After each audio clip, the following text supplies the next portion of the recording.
Excellent. Well, welcome everyone. Really excited to be back with our partner Ipsos for this quarterly insight. And welcome back, Philip. Ryan, Philip is a managing partner with Ipsos Strategy 3, the growth strategy consulting group within Ipsos. Based in New York, Philip leads the North American business and has an expertise in foresight, brand strategy, and innovation. Phil's been with Ipsos Strategy 3 for the past 7 years and has previously worked with Citi, Vivaldi Partners, and Accenture. He holds an MBA from Columbia Business School and a BA in European Studies from Trinity College in Dublin. He lives in Brooklyn, New York, and grew up primarily in Ireland, but has a global perspective, having lived and worked in various cities across Europe, Asia, and the US. Philip joined us last year to share Ipsos' global trends for 2023, and he's back now to give us an update on what we're seeing as we head into 2024. As you'll see, the polycrisis continues, so it's not all rosy, but there are some clear implications and opportunities for all of us as business leaders. My name is Philip Guarino, and I'm very honored to be your host today. Just a little bit about me. I'm based in Paris. I am a board member and a board advisor working with executives on issues around global strategy, governance, and international development. I have over 25 years of experience in more than 50 countries and have traveled to over 120, I think, in my latest count.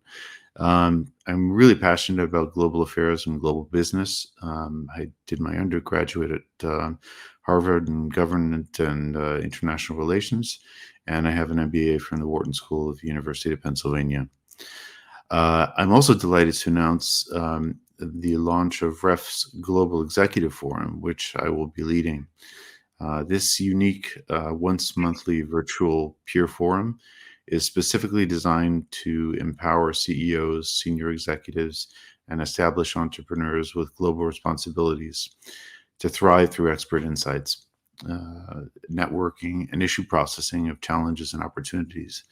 So, for more information, we've put a few links in the chat. A link to REF, as well as a link to my LinkedIn and to Philip's as well.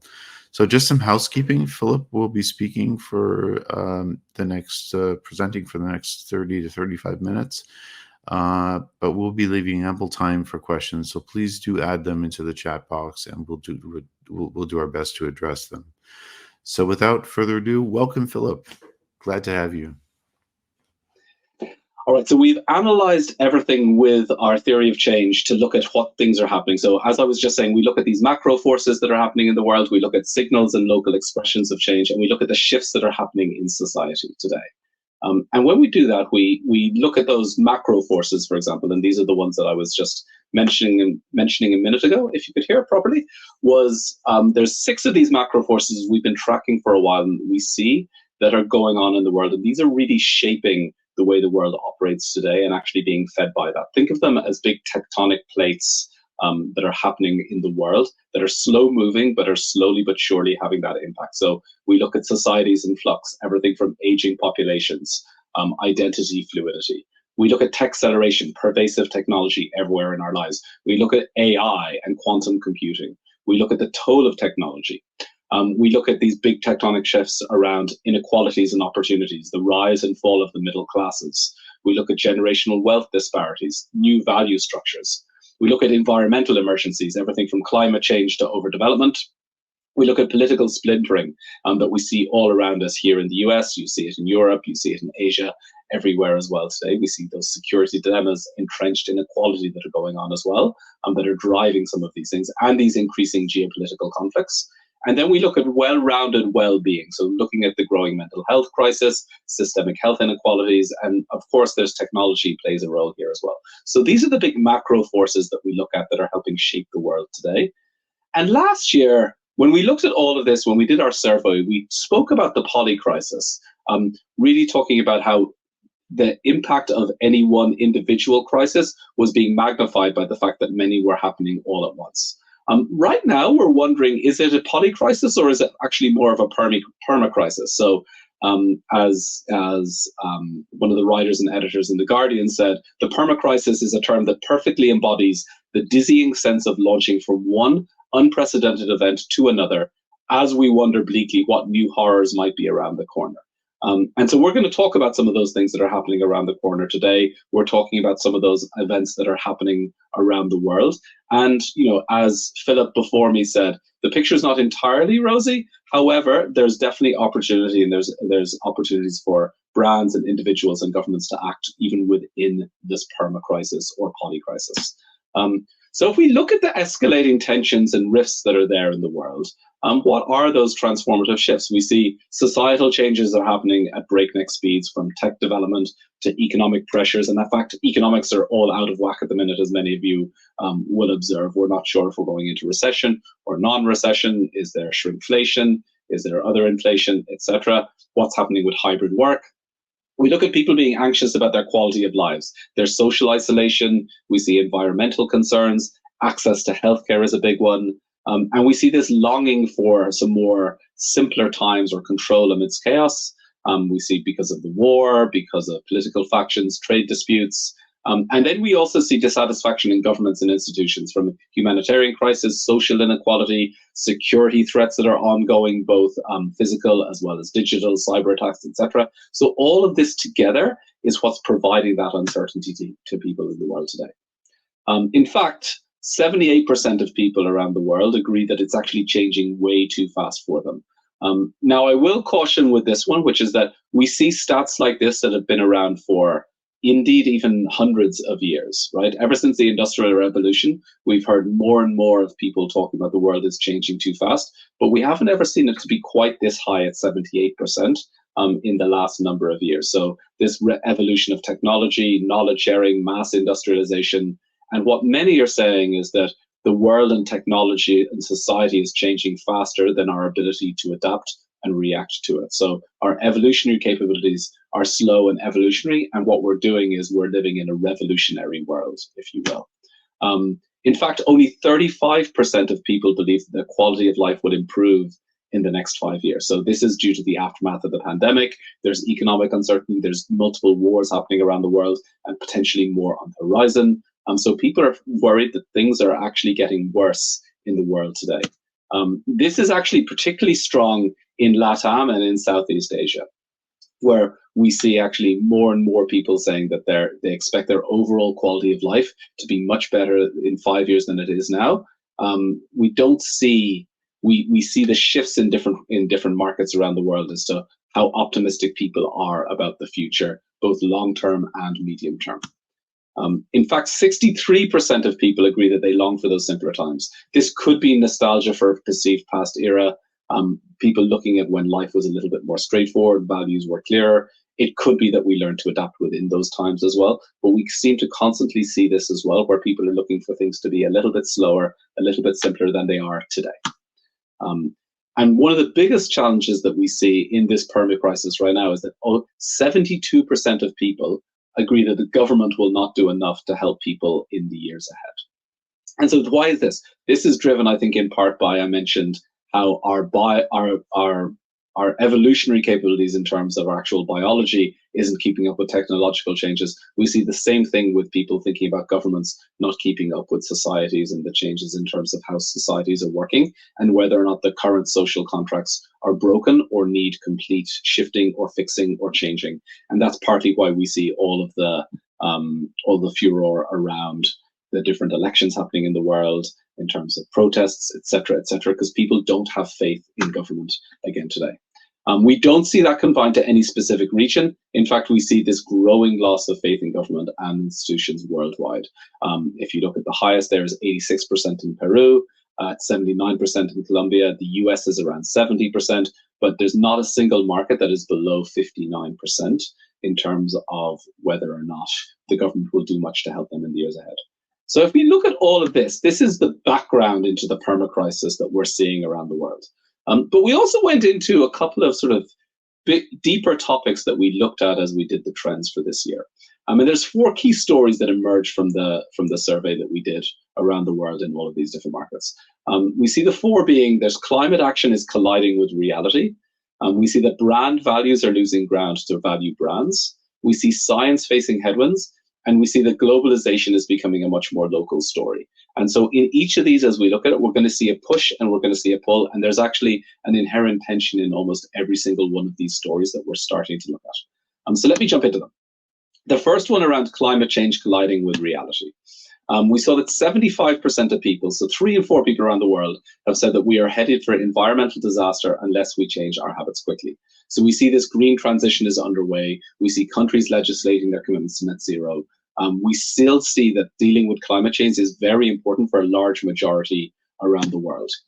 And we see that this is broadly speaking in every market. We see the global average, I said, was 75%. It's particularly high in Indonesia, Thailand, South Africa, little lower down in Germany, Sweden, Japan, and the Netherlands, but they're still above 60% when you look at whether or not we need to change our habits quickly. If we look 10 years ago, this was much more mixed. So I think in general, that we say is that the argument has been won. People believe that we need to act.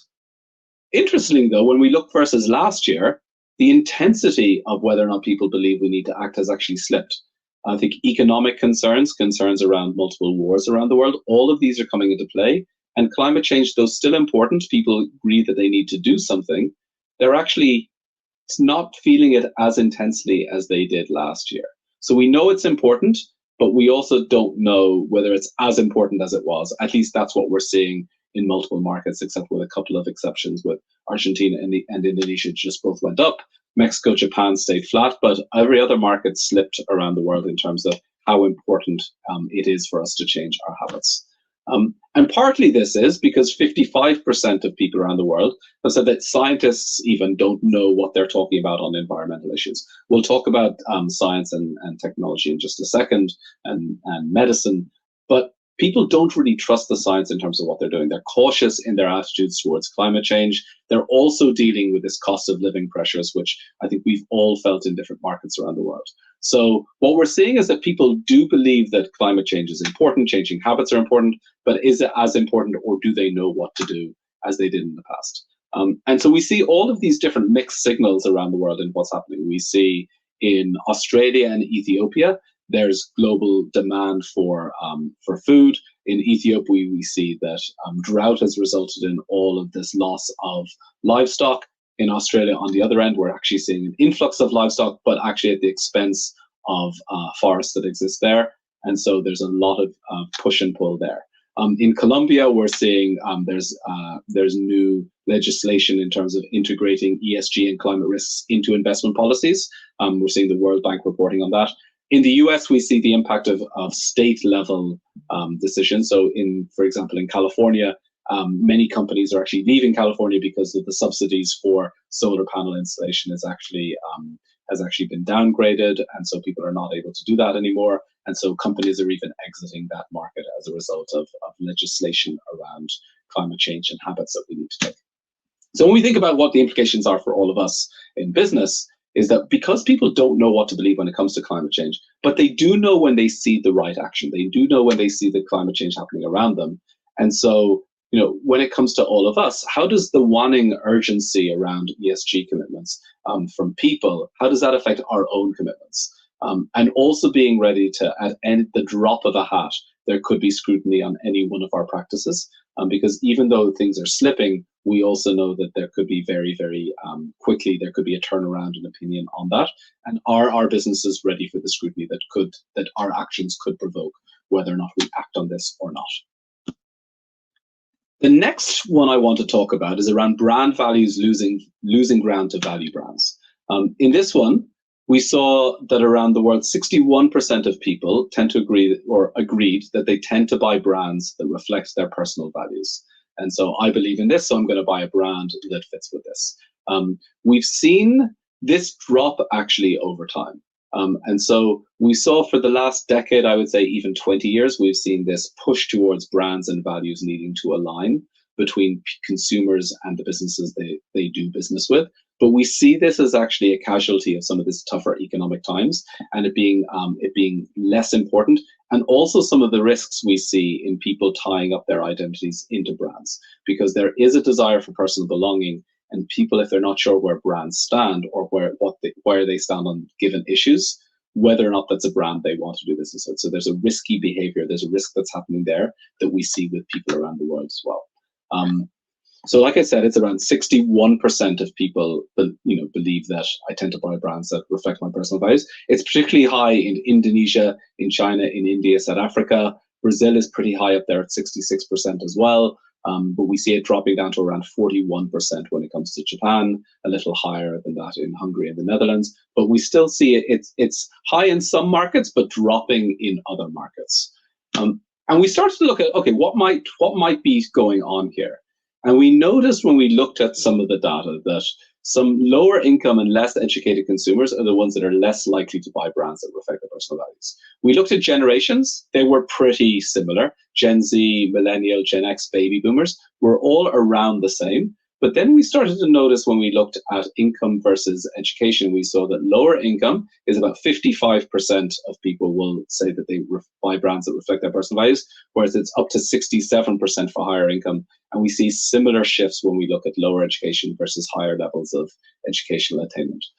Now, what might be driving this is essentially economic realities. And so if you are a value brand, a value business, it may not be as important to think about those big emotional social appeals, but really about delivering value at a good price to people and being less interested. And maybe that might be what your brand stands for as well, but less in terms of getting involved in too much of the politics of the day or different social issues, and really thinking about the value you provide. The higher income the target that you're targeting, the more important that's going to be for a given business. And again, we see some mixed views on corporations catering to those personal values around the world. I love this example from Snapchat, who themselves are going through some issues at the moment with layoffs, etc., and stock prices, etc., and missing targets.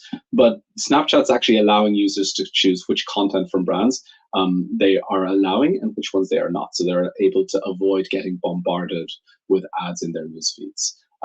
We see in Uruguay, we say Mercado Libre has this program called Solidario, which is all around helping donate to NGOs and helping to create fairness and inclusivity in different societies there. We see even in Saudi Arabia, we see shifts with the OEMs, the auto OEMs.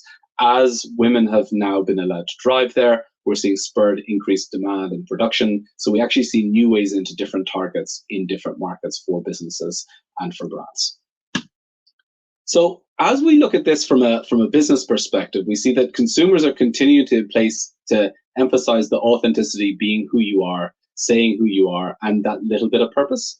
But they're becoming a little bit more jaded due to increased brand noise. When we are bombarded time and time again with different brand messages, people don't know what to believe, what to trust. Similar to what we saw in the climate change or the climate emergency one that I spoke about a minute ago, is that people are confused because there's so much mixed messaging. So with that, as a business, how can you stand out and truly caring about the people you serve? Like I said, if you're a business that is catering to lower income consumer in different markets, how can you provide the value play versus the higher level brand perspectives, and indeed even do that to some extent for some of the higher income consumers around the world as well. So being really careful about how you display the care that you have for consumers, because after all, they're the ones that pay all of our bills. The next one I want to talk about is science-facing headwinds. And this is very much connected into the idea of the climate emergency I spoke about a minute ago, but it also connects back to brands in terms of how brands go to market. We see that 57% of people around the world state that doctors and scientists are trustworthy. So we see that the science and scientific professions do remain highly trusted, do remain highly respected, but they're mostly flat and declining a little bit in some ways. So we see with scientists are actually declining. They had a slightly higher perspective in 2020 during COVID. We saw that scientists were getting some of the plaudits, but a little less so now. We saw the same thing with doctors with an even bigger jump in 2020. But again, that's dropped. That's back to being flat. And indeed, I think if we'd gone back a few decades ago, scientists and doctors would have been much higher on the list in terms of where people looked at where they trusted and the professions that they had the most trust for. And we would have seen that in many markets around the world. And part of it is they don't believe that scientists and doctors hold all of the answers. In fact, only 10% of people around the world believe that all medical diseases will be curable in the future.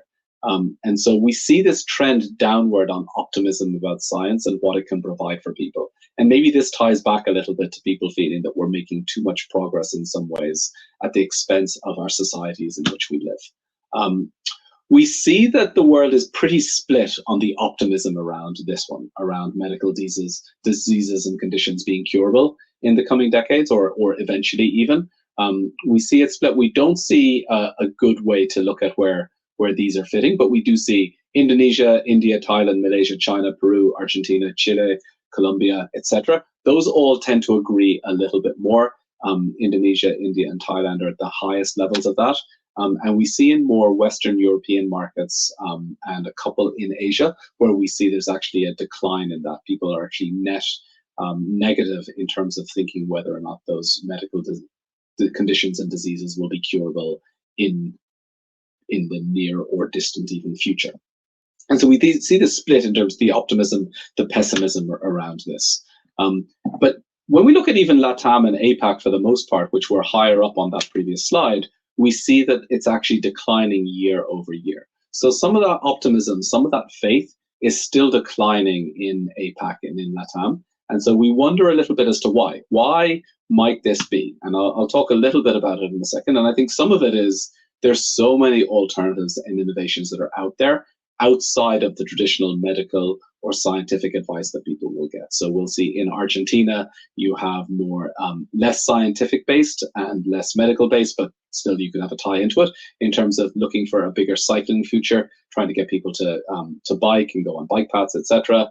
On the flip side, we see AI being used in the US with CarePods from Forward, which is one of these alternative healthcare sites, to look at clinical expertise and latest medical research, do a scan of somebody's body to see what's going on with them, and give them all of their info within about 30 seconds. We see many things happening in Sweden as well with Gluconutris. It's a digital health startup using gamification, using dietitian tips to try and help and educate people around their lifestyle changes. So we see lots happening in this space outside of the traditional scientists in a lab or medical doctors in a lab or in the field with their patients. So we see science coming from all different angles, and we see the tie into technology, and this could be where some of those gaps are happening in the market. But the bigger picture, I think, here is that there's this growing gap in trust between people and experts. So if we take the science-facing headwinds trend that we're seeing, or focus area, we see that traditionally a scientist or a doctor will say, well, trust me, I'm telling you this because I am a doctor, or trust me because I'm a scientist, I've done the science, and I've done the education, I have my PhD, I have my doctorate, all of these things. And the same thing, people don't trust that anymore. They want to understand the why behind it because they can Google things, even if they're going to get multiple different hits. And the same applies to business, and the same applies to brands. Instead of saying we are experts, we are a brand that has been around for 100 years, or we are big, so we are the biggest one, so you need to trust us, that doesn't work anymore. It's beginning to work less, I would say, with consumers. What we need to say is talk about the process by which we can actually get to being those experts. So it's not we've been around for 100 years, it's over the last 100 years, we've been continually evolving how we explore different aspects of whatever business we're in. We're continuing to invest in that today. That's why you should trust us. So a little bit more on the process and less on the outcome, I would say, in terms of messaging to consumers, in terms of to our customers as well. Be you a scientific business or a non-science-based business as well. The final one I want to look at is globalization.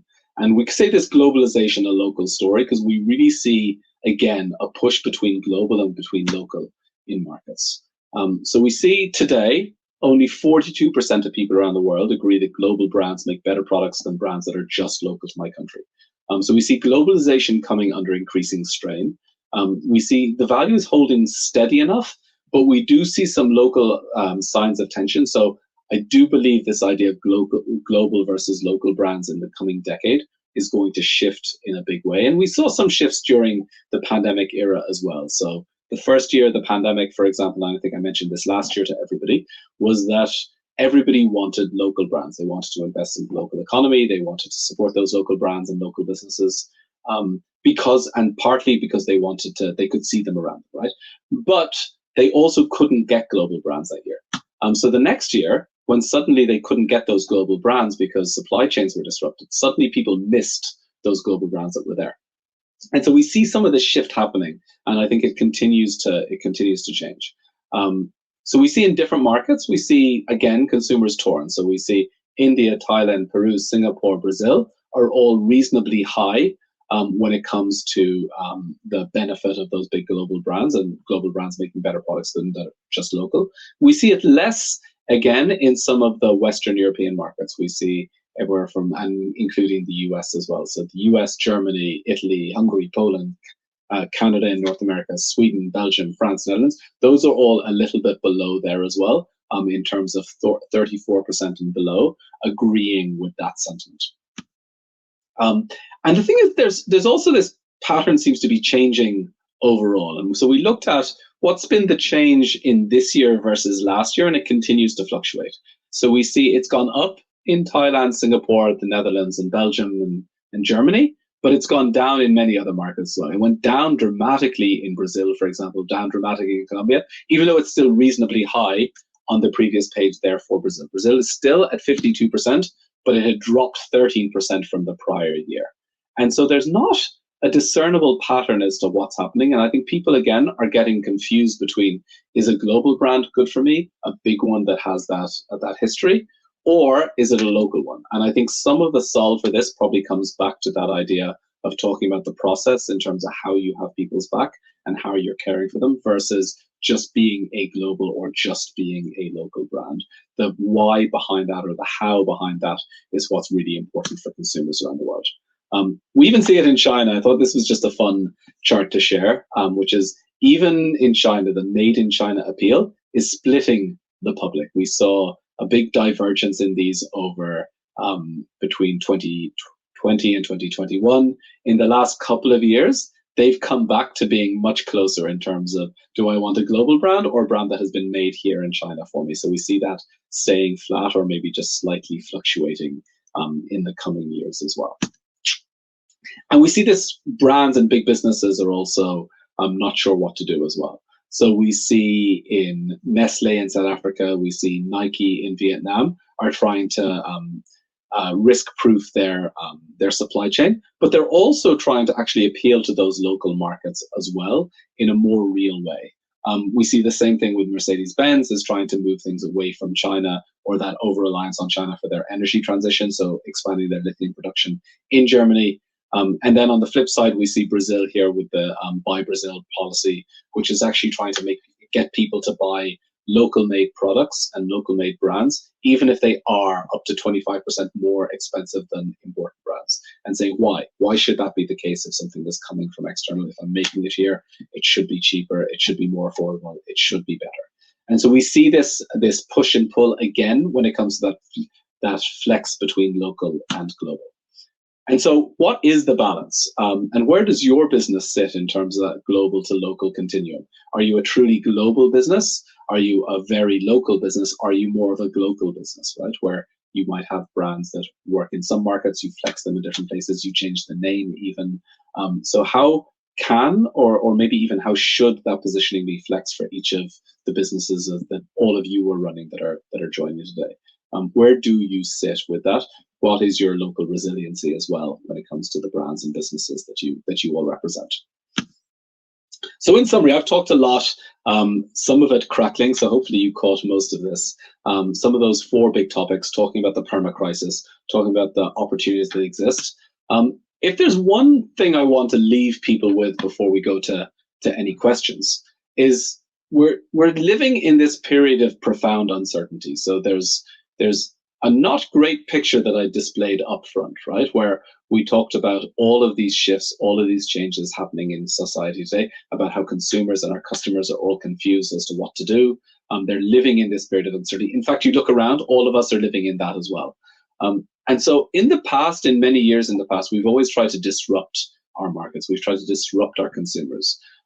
What I would petition everybody here to do is to think about how can you provide some measure of certainty to your customers, to your employees even, to the markets in which you operate. How can you provide that certainty in a period of uncertainty? Because that's, I think, the key to winning in the next decade is being a business that people can count on, despite the fluctuation in trust in science, in global versus local, in what your brand stands for, doing the right thing for the climate, helping to shift habits, doing things the responsible way, and overall is providing that that again, that sort of sure footing in a period of disruption that's going on around the world. So that's everything I had. A little bit about us at the end, but I can take this down now and we can even answer some questions, or Philip, if you have any, or you're seeing any from the audience as well, happy to answer. Oh, wonderful, Philip. Thank you so much. Really fantastic insights and amazing detail.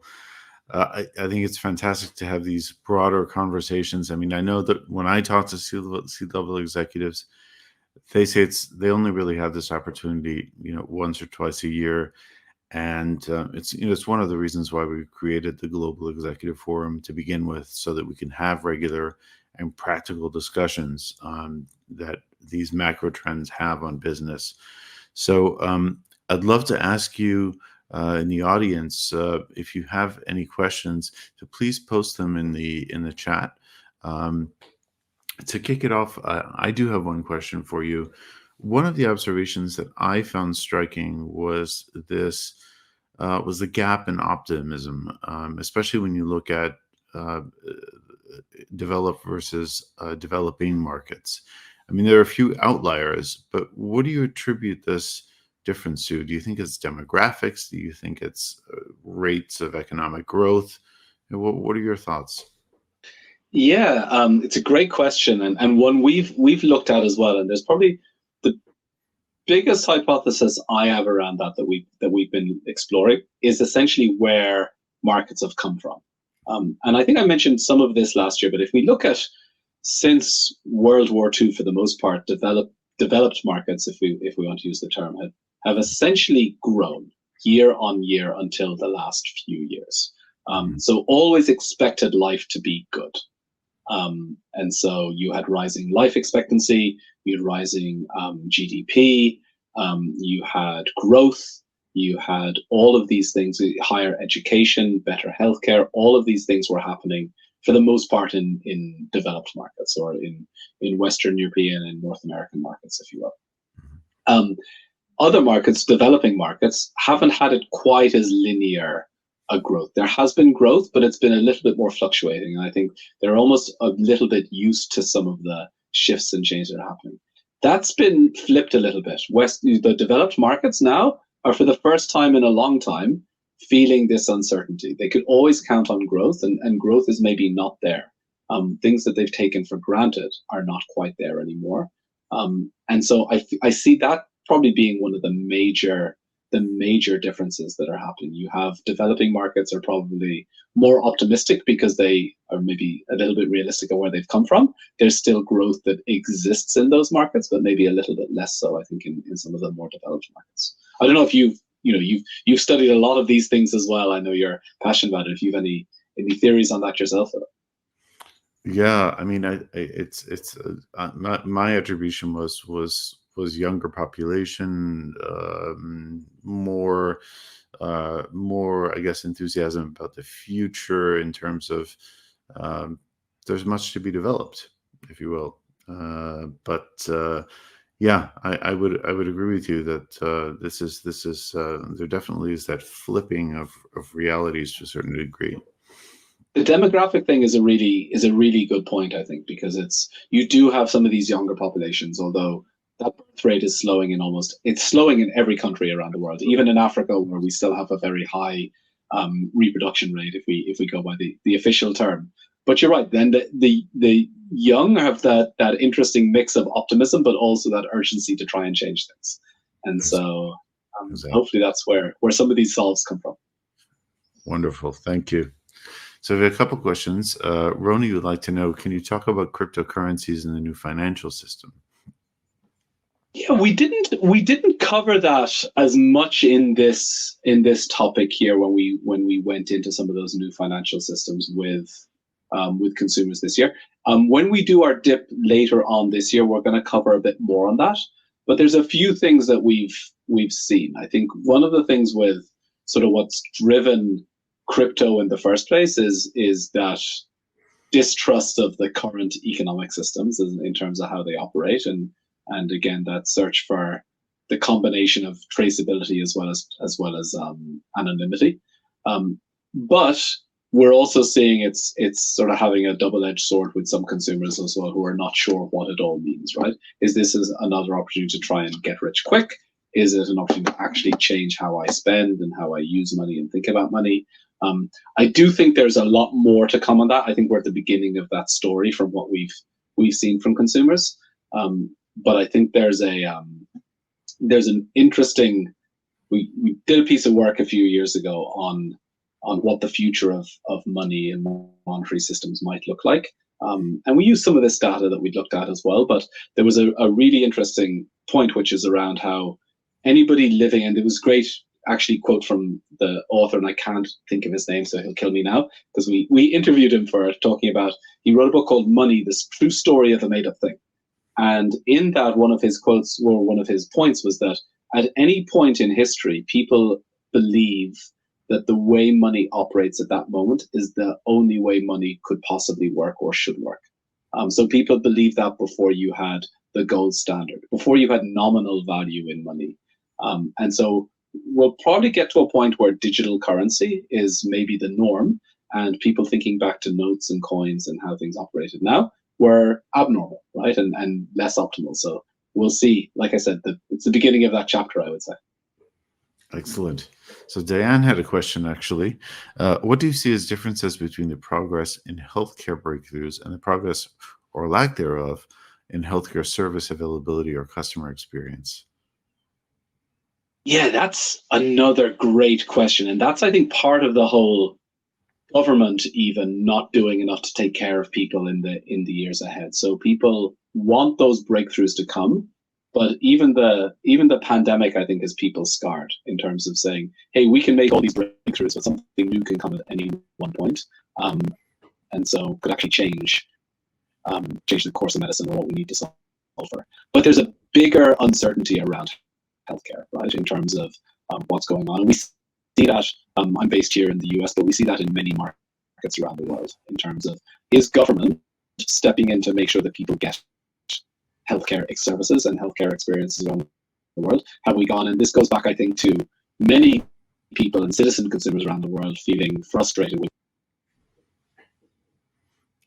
Oh, Philip, we lost the audio there. Can you hear me now? Is that working? Yes, working. Yes. Yeah, so I don't know where I dropped, but I do think there's something about people being uncertain about the social contract. Is it working in terms of government providing the services it's meant to provide versus bloated spend on things that people don't care about? Yeah.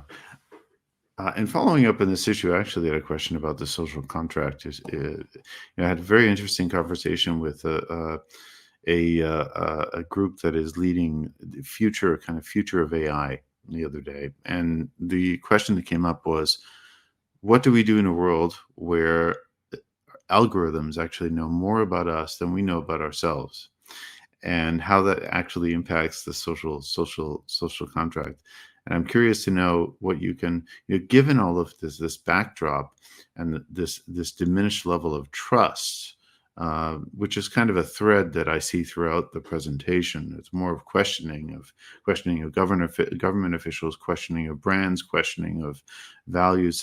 What kind of recommendations do you have for corporate governance, for leaders, for business, the politics? Let's leave that for another day, but. Yeah, it's a really good question. I think that even the numbers on that are changing day by day as people become more familiar with AI, what it can do when it gets used. One thing we've seen, and I've seen this in a few different studies, in terms of people want to know how AI is being used, and they're looking for transparency in terms of how the algorithms are being used to serve or target them. There's one theory going around that what we'll have in the future is actually we'll all have our own personal algorithm that we will own that will actually do the communicating with all of the brand and business algorithms, which seems it sounds crazy, but that's one of the things that people I think are beginning to speak about a little bit as well. I think people want to know that the algorithm is doing things that make life easier, but is not making decisions for them on things that a human should really be intervening in. And so you see that in financial services and decisioning around loans and mortgages. You see it in decisioning around health, in insurance, again, back to that. And so there's a lot in terms of where AI actually comes in. But we're seeing a lot of really interesting things of people talking about it being used to take away the headache in terms of how you interact with a brand or even do your job on a day-to-day basis. How can you use it to get rid of all the stuff that we hate doing? Yes. Yes, excellent. Thank you. So we have a question from Mike Richardson. Great point about leaders providing certainty amongst uncertainty. What do you see leaders doing to step up just to that responsibility? Yeah, that one is a big question, right? And we could probably spend days on it. From the things that I've been seeing more and more is having a definitive vision and that sense of calm amidst the uncertainty. So what we've seen and we see this in earnings, right? Every quarter from various businesses, the ones that are communicating ahead of time, saying, "Here's what we're doing, here's our plan, here's how we're solving it." Those are the businesses that are being rewarded in terms of growth, but also in terms of employee retention, in terms of their actual performance. Now, the businesses which are sort of flip-flopping and changing from this, that, the other, those are the ones that are struggling for the most part. And so I think what leaders can do is to be a little bit more. It can still have vulnerability. We don't have all the answers, but we have a plan. Here's what we're going to do. We're not going to change it at the drop of a hat. And providing that level of calm and reassurance is probably the most important. Secondarily to that, maybe first to that, is probably being a little bit more being okay with saying what's not okay, right? In terms of and we're hearing more and more on that, even back to that idea of quarterly earnings. Is that the right way? Should we be having a shift towards more annual, bigger results, but much more frequent earnings in terms of how businesses are going? So we're actually shifting the way things operate. And maybe a bit of ambition and courage in that might be another thing for leaders. Thank you. So Alejandra has a question. Can Philip comment on political issues, elections in a historic for the world with so many people voting? Oh, there's again, I don't know where to start on that. It's less of we do have a division within Ipsos that you're probably all familiar with, that do our polling and political affairs and all of that. We capture a lot of that in the global trends. But in terms of where those political issues will come, I think it's a really interesting one for the year ahead, right? We have, back to that, if you take the US, for example, we're hearing more and more from people who are, again, not trusting of government and the way it works and what it's doing for people and will it provide for them in the coming years ahead. And they're not particularly happy with either of the options that are increasingly likely to be put in front of them as well. And so, again, that feeds into that malaise that is out there for people. And I think you see that in many markets around the world, right? We see, there's, I think, 17 or 18 major elections in major markets, I think, that are happening this year. So, there's so many repercussions. My take on it, in general, is for businesses and brands is to prepare for different eventualities in terms of how elections unfold, or potential conflicts, again, between countries based on those elections. Great, thank you. So Luis Miguel has a question here about, is sustainability a key factor in which consumers reflect themselves on the brand? Yeah, it's that's another interesting one, right? Because I think we're seeing, it depends on some brands and it depends on the type of sustainability or the type of factor people are looking at. One thing we'll often look at, or one sort of model we'll often look at with consumers when it comes to brands, is they'll look at, okay, functionally, what does this brand do for me? what does it do for my world, so the community in which I live or communities that I'm a part of, and what does it do for the world?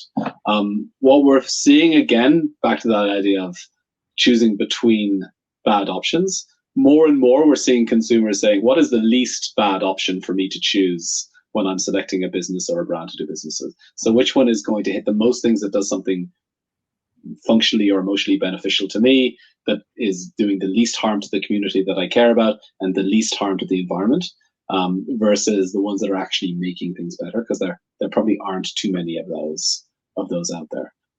We do see, based on the data here, that when it comes down to economic factors, sustainability drops way down when people are trying to choose between how to feed their families, how to survive in a period of economic uncertainty. That's where we see sustainability dropping. Not that I think it actually needs to drop if we can actually do things the right way for people. Excellent. Diane has identified the book that you referenced. Oh, yes, I see that there. Jacob Goldstein. Thank you, Diane. Fantastic. It's a great read if anybody's looking for one. I had a question in terms of the bright spots. As you were going through your research, what were some of the kind of uplifting pieces of information and evidence that you uncovered? Yeah, I think one of them is that I think businesses have a bigger role to play than they maybe historically have done. I think there's opportunities for businesses to step in and try and take care of the things that governments maybe haven't. I think there's also a big bright spot there around things feel reasonably bad overall for people, right? Even day to day, I don't think people are feeling that bad. But when they step back from their lives, they say, oh, things are not great. And in fact, what we have seen is that people think things are much worse for others than it is for themselves. And so it could be that there's a cycle of people saying things are very bad. And that's why people are then saying things are bad, but they feel not as bad for themselves personally. So I think that's definitely a bright spot there.